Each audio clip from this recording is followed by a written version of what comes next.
This is Rethink Reality, baby. Tune in. Fucking, do you hear me right now? If you're listening, let my voice soothe your ears. Because we're about to give you a breakdown on the top boom or bust wide receiver.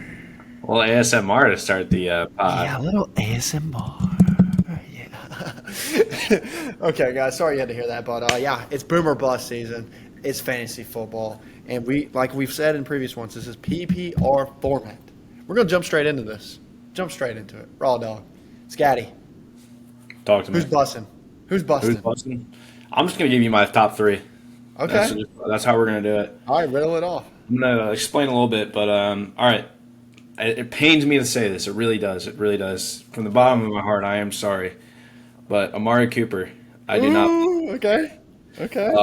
I think with Deshaun Watson, there's too much unknown, as we've said in the previous two episodes. If you've listened, there's a lot of unknown with Deshaun. If he has a bad year, then Amari's going to have a bad year. All the Browns receiving core is. So it's just really quarterback dependent. And I mean, he has big boomer bust potential, Amari Cooper does, because I had him last year.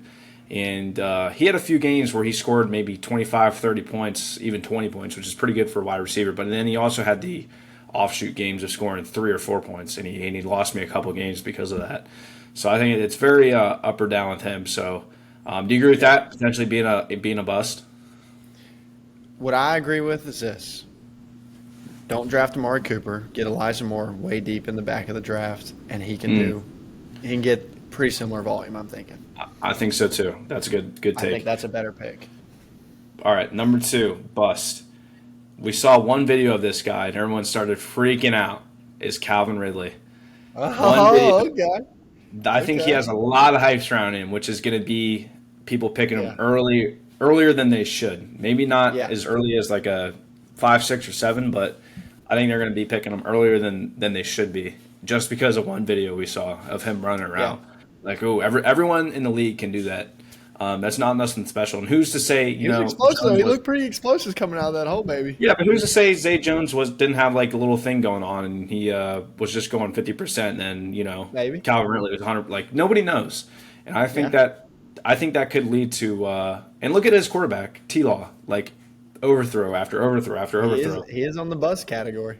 Yeah, so that's. I mean, I'm just choosing these bust players off of the quarterbacks that's thrown to him.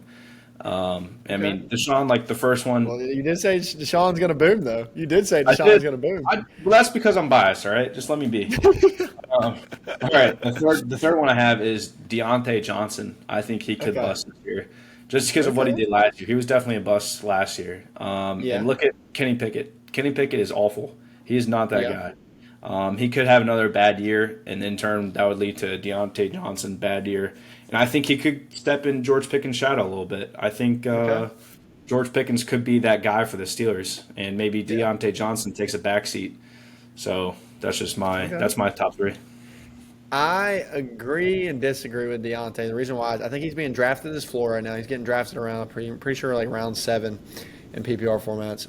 And also, too, when we talk about drafts, this is like 12-man leagues we're talking about. Yeah. So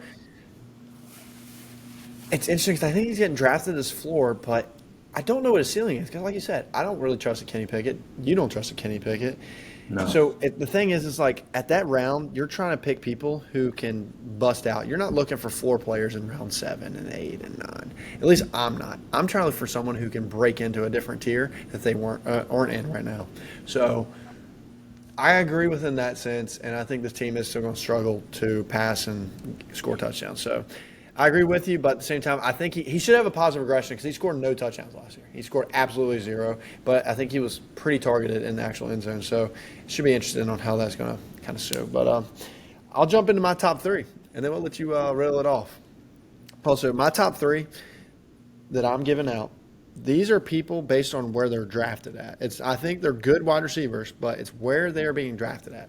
Number 1, Jalen Waddle. He is going as right now wide receiver 11.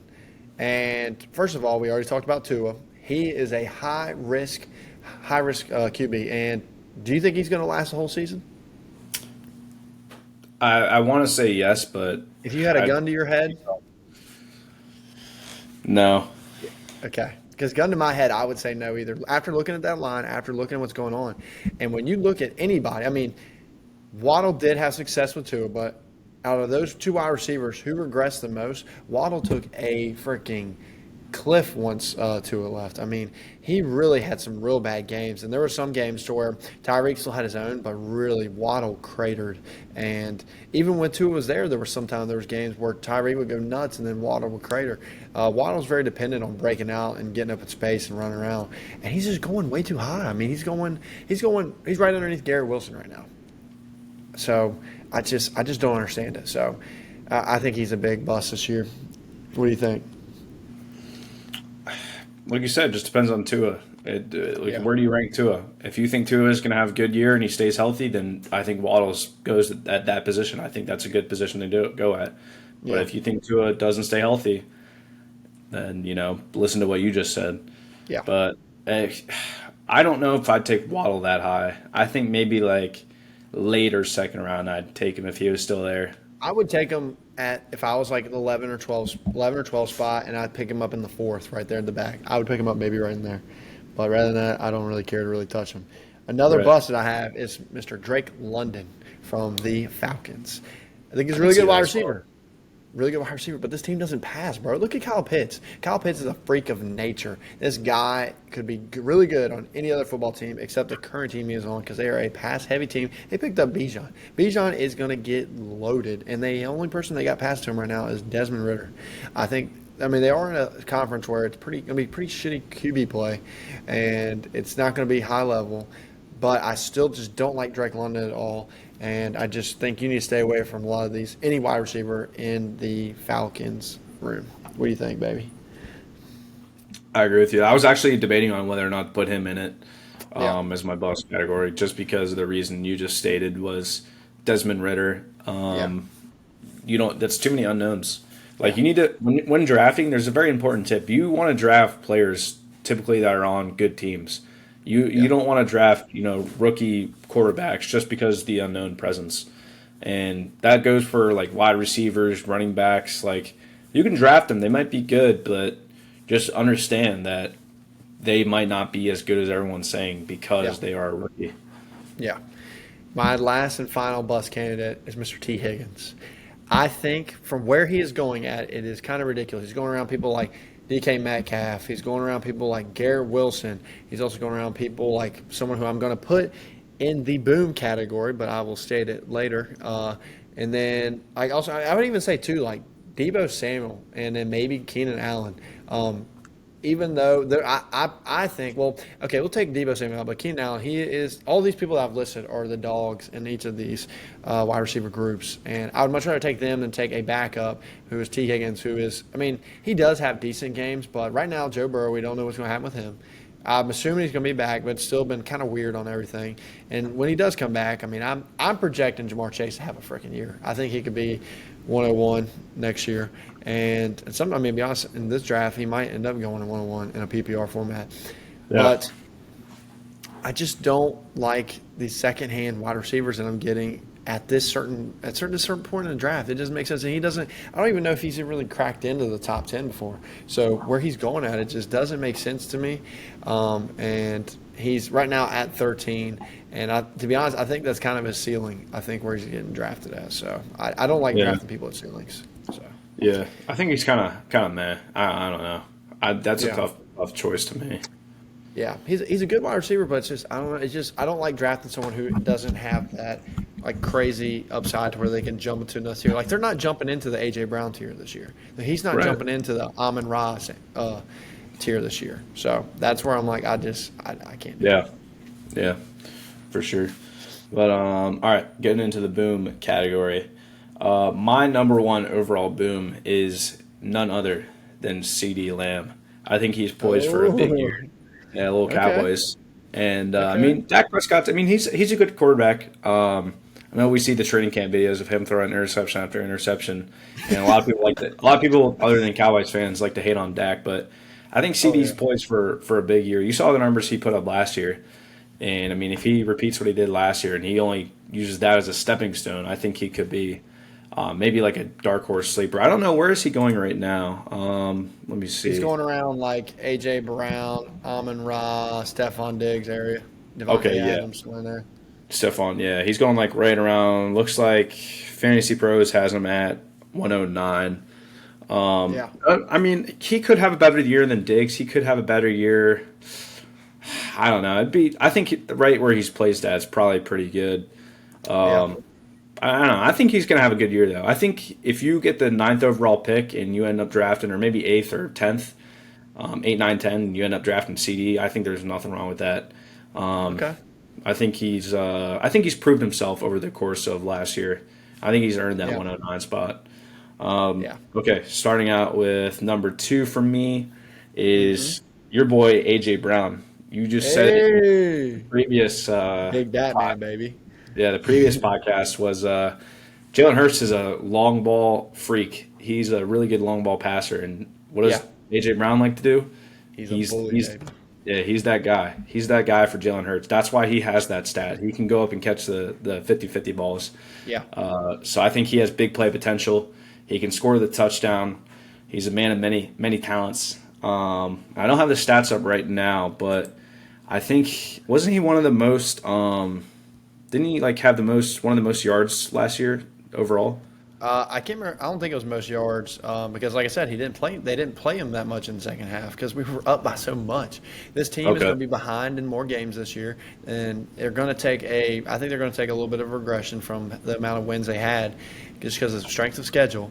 So this team, he's going to be putting in more work, and he's going to get more opportunities. And I think this team is going to really, he's going to really get up in there. I could see him getting into that Stephon Diggs Yeah. type area. I don't see him breaking like Cooper Cup type if he plays, but I can definitely see him being that right under that kind of like really Yeah. close to him. He had 1,500 yards and 145 targets last year. So Yeah, I mean, that's pretty good. And if you say what you said is true, they didn't really play him in the second half just because they were up by so many points. And I mean, yeah, that's scary if they're going to be using him a lot more. yeah, So he could have big potential yeah. for this year. But okay, lastly is Chris Olave of the Saints. Ooh-wee! Yes, sir. Yeah, with I mean, I think Derek Carr could see a career resurgency with the Saints. Okay. And who knows? Maybe Chris Olave they become boys, and that's his favorite target. Yeah, I actually drafted him last year, very late, and it actually proved out to be pretty good. yeah, And I think same thing with AJ Brown. He just or CD Lamb, sorry. Chris Olave is going to use last year as a stepping stone to propel him into this year. yeah, And I mean, he's probably that team's one of that team's best players. He's going to yeah. see a lot of usage. Derek Carr likes to throw the ball, and I mean, is he on the Saints this year again? Kamara is suspended for 3 games, but he will be back. Yes, Okay, he's on the Saints. so he could see a lot of usage in those first 3 games. So I think he would be a good maybe pickup. I think he's really good because you're getting him at sometimes 3, and then sometimes even third round, sometimes even going into the fourth, depending on your league if they're not smart or not. Right. But just also think of this: Chris Olave plays half of his games in a dome. He also plays with who other than Derek Carr, who loves to pepper his targets. Look at D. Adams last year. This man got fed the ball, and I think D. Adams had one of the most touchdowns scored from 20 plus. So Yeah. Chris Olave is going to get torched up. The only threat to him is Michael Thomas, and he is no threat. He is absolutely Yeah. no threat. He How is much? not going to How be much? healthy Yeah. enough for any games. So they have a lot of tight ends, but I think this is definitely going to be a situation where he can go up. The only thing that holds me back on Chris Olave is depending on this division. If Saints start getting up a lot, then it could be in a similar situation with A.J. Brown where his ceiling is a little limited. But At that I point, it's want to still a good say, pick, though. huh? At that point, it's still a good pick. Like even if he is limited, Yeah, we still. well, I'm saying like trying to figure out his ceiling is what I'm saying. Like trying to Okay. figure out where he could actually end up. That I don't know, but I want to say they're not gonna be in too many situations where they're just running the ball to run the timeout. So Right. yeah, I think he's a great pick. So for my booms, I was gonna use Chris Olave, but I Ooh. can switch somebody out. So Nice. I'm gonna pick Dotson. My boy Dotson from Washington. I think he's really good because you're getting him like pretty sure you're getting him in like ninth, eighth round. And this guy, I mean, on Washington's team, he is not the wide receiver 2. It's wide receiver 1A, Scary Terry, wide receiver 1B, Dotson. And this team is going to be in negative game scripts. I don't know how many times throughout the year. I mean, this team is not going to – I don't think they're going to win a whole lot of games. Sammy's going to chuck the ball. And then look at your boy, Brissett. What did he do for Cleveland? What did he make out of Amari, bro? He made Amari like an alpha.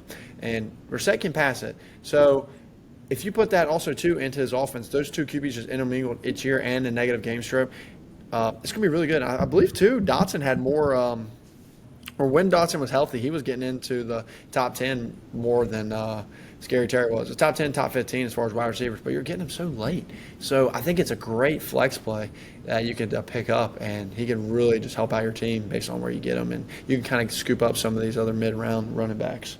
Another guy I like a lot is that boy, Christian Watson. You're picking him up like right around the 5th round. Christian Watson. I mean, Jordan Love, he's thrown a little bit in the preseason, and he's been doing pretty decent. And Watson is going to get open. There's no one else on this team. Dobbs is pretty – everyone hyped up Dobbs last year, and he's getting hype right now, but he never amounted to anything. And Christian just took over this freaking entire offense. And you look at Aaron Rodgers as a passer, especially after he broke his thumb when Watson was going on a tear. Aaron Rodgers was not that great of a passer after he messed up his thumb. So you think about Jordan Love, all he has to do is be a mediocre QB. And if you think he can be a mediocre QB in the NFL, Christian Watson is going to get some receptions. He's going to get some yards. He's going to stretch his field, and he's going to allow this Green Bay Packers team to open it up because they're also in a really crappy division where it's just going to be balls are going to get thrown. I really don't see the defenses really cracking down in this league because, I mean, you got Detroit's not really that good at defense. Vikings not that good at defense. Green Bay has some good corners, but really, I mean, I don't know. I don't really think their defense is really much at all. And then the Bears' defense is god-awful. So I think there's going to be some points scored in this division. So my final one that I will pick, it's a little bit higher in the rounds. It's kind of close to yours, but Mr. Davante Adams. I mean, he, I think, is the most controversy and most everybody's worried about Davante Adams. Everyone's like, Jimmy G, oh my God, he sucks. He's not going to be as good. And Derek Carr, like, peppered him, all this. And Davante Adams is one of the best wide receivers in the league right now. Now, no matter what team you put him on, whatever, like, I mean, maybe he might not be fantasy-wise, like, depending on his QB is, but as receivers alone, he's one of the best receivers. He's not best route runner. He is going to get open. I mean, look at some of the plays. I don't know if you remember last year, but on ESPN, bro, he was wide ass open on just like a lot of plays. He was just completely busting coverage, doing his thing. And I think he's going to continue to get his own. And if anything, he's going to soak up targets. And Davante Adams scored hella touchdowns last year. So he will regress possibly a little bit. But Raiders have a really shitty defense, and they're going to be in bad game scripts. It's going to be between him and Jacobs. Everybody else is kind of gone. I'm not counting on Renfro. I'm not counting on Mac Hollins. That's kind of my vibe. And Devontae might be a little older, but he has never shown any sign of regression yet. And I like him if I can get him on a turn in that second round. So, yeah, no, I like all those picks. I think those are good, especially the Davante Adams pick because, like you said, he's the best right now in the league. Yeah. So easily. How can you not pick him? You know. Yeah, and you can get him in the second round. Like I can get he's going behind people like Diggs, and I'll say it, CeeDee Lamb. I think CeeDee Lamb, Amon-Ra, and I mean those are all going before him. So it's just interesting to see. So this has been the wide receivers, baby. We only got one more left. This is part 4. Make sure you tune in. If you've been watching these, make sure to give us a thumbs up because we love doing fantasy. We love dialing this in. And we're a big football boy, so it's time to catch you in the next one, baby. See you.